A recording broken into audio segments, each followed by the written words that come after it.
بیوی سے آہستہ اور نرم لہجے میں بات کریں۔ بیوی کا دل بہت نازک ہوتا ہے۔ یہ سنت نبوی ہے کہ بیوی کے ساتھ نرمی سے پیش آؤ، چاہے خود کو کمزور ظاہر کرنا پڑے، بجائے اس کے کہ بیوی پر ظلم اور سختی کر کے خود کو دلیر ظاہر کرو۔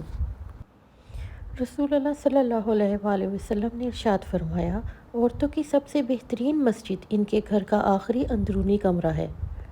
میاں بیوی کے رشتے میں پیار ہونے کے لیے خوبصورتی نہیں بلکہ ایک دوسرے کے جذبات اور احساسات کی قدر کرنا ضروری ہے۔ اگر آپ سوچ رہے ہیں کہ ہر چیز آپ کے ہاتھوں سے نکل رہی ہے اور حالات آپ کے موافق نہیں، تو ایک دفعہ اس درخت کے بارے میں ضرور سوچنا جو ایک ایک کر کے اپنے تمام پتے کھو دیتا ہے لیکن پھر بھی کھڑا رہتا ہے اس امید پر کہ بہار کے دن آئیں گے۔ رسول اللہ صلی اللہ علیہ وآلہ وسلم نے فرمایا، جب بندہ جھوٹ بولتا ہے تو اس سے اس قدر بدبو اٹھتی ہے کہ فرشتے اس سے 1 میل کے فاصلے تک ہٹ جاتا ہے۔ جو لڑکیاں پردہ نہیں کرتی اور سوچتی ہیں کہ ہمارا ذہن صاف ہے، تو ان کے لیے عرض ہے کہ تمہارا ذہن کتنا بھی صاف ہو، فاطمہ بنت محمد اسلام علیہ السلام سے زیادہ صاف نہیں ہو سکتا، اور پردے کا حکم انہیں بھی تھا۔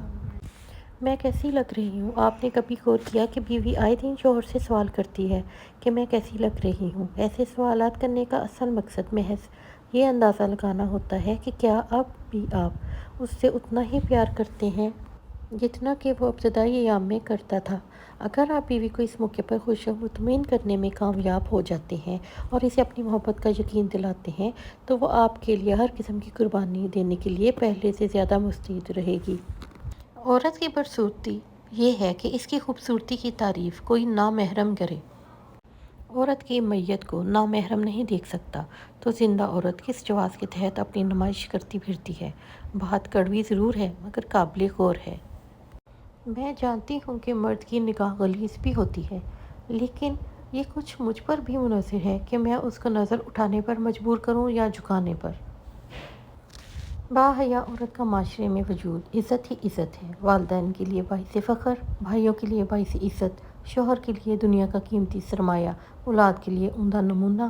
اللہ سبحانہ تعالیٰ مسلمان بہنوں کو باپ، بھائی، شوہر اور اولاد کے لیے باعث فخر رکھے، آمین۔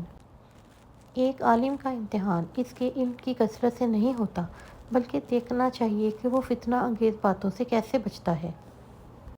باپ کی موجودگی سورج کی طرح ہوتی ہے جو گرم ضرور ہوتا ہے، لیکن اگر باپ نہ ہو تو زندگی میں اندھیرا ضرور ہو جاتا ہے۔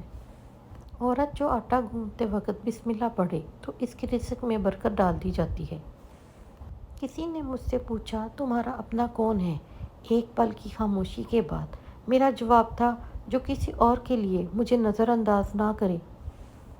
دنیا کے سامنے مسکرایا کرو، اللہ کے سامنے رویا کرو، کیونکہ یہ دنیا مسکرانے والوں کو پسند کرتی ہے اور اللہ تعالیٰ رونے والوں کو۔ کچھ لوگ اپنے آپ کو انسان نہیں فرشتہ سمجھتے ہیں۔ ان کے کام بھی فرشتوں جیسے ہیں، یعنی دوسروں کے گناہوں اور برائیوں کا حساب رکھنا۔ وہ جگہ چھوڑ دو جہاں تمہارے احساس اور تمہارے الفاظ کی قدر نہ ہو، پھر چاہے وہ کسی کا گھر ہو یا کسی کا دل۔